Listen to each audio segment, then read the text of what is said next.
السلام علیکم پیارے بچوں، اے کریٹیوٹی کی جانب سے آپ کے لیے جو معلوماتی، دلچسپ اور سبق آموز کہانیوں کا سلسلہ شروع کیا گیا ہے، اس کی ایک اگلی کہانی آپ کی خدمت میں پیش کی جا رہی ہے، جس کا نام ہے لالچ بری بلا ہے۔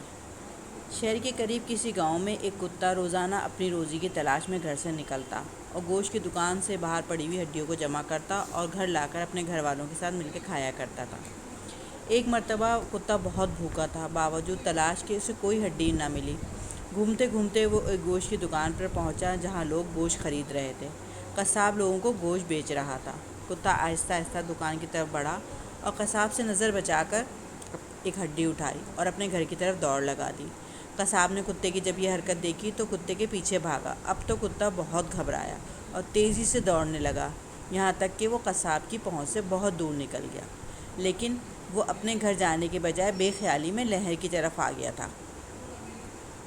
کتے نے منہ میں ہڈی دبائی ہوئی تھی۔ اس نے نہر میں دیکھا تو اسے اپنا ہی عکس نظر آیا۔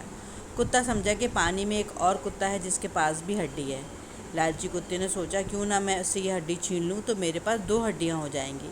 اس ارادے سے جیسے ہی اس نے بھونکنے کے لیے منہ کھولا تو اس کے منہ کی ہڈی پانی میں جا گری۔ اب اس نے دیکھا تو پانی میں موجود کتے کے منہ میں بھی ہڈی نہ تھی۔ اب اس کی سمجھ میں آیا کہ جسے وہ دوسرا کتا سمجھ رہا تھا وہ حقیقت میں اس کا اپنا ہی عکس تھا، لیکن اب اس سمجھ کا کیا فائدہ؟ لیکن اتنی سی بات سمجھ میں آ گئی کہ لالچ بہت بری بلا ہے۔ لالچ کا پہلا نقصان یہ ہوتا ہے کہ اپنے پاس موجود نعمت بھی چھین لی جاتی ہے۔ ہمیں اگر کسی بچے کی اچھی گھڑی نظر آئے، کسی کا قلم نظر آئے تو اس کو للچائی ہوئی نظروں سے نہیں دیکھنا چاہیے اور نہ ہی امی ابو سے ضد کر کے وہ چیز مانگنی چاہیے، بلکہ اللہ تعالیٰ اگر ہمیں اس جیسی قلم یا گھڑی دے دیں تو اس کا شکر ادا کرنا چاہیے۔ اللہ تعالیٰ سے ضرور اس بڑھیا نعمتیں مانگتے رہنا چاہیے، لیکن لالچ سے بچنا چاہیے۔ اب دعا کریں اللہ تعالیٰ کسی اور بچے کو لالچی نہ بنائے۔ لالچ کی بری بلا ہے اور اللہ تعالیٰ اس سب کی اس سے حفاظت فرمائے۔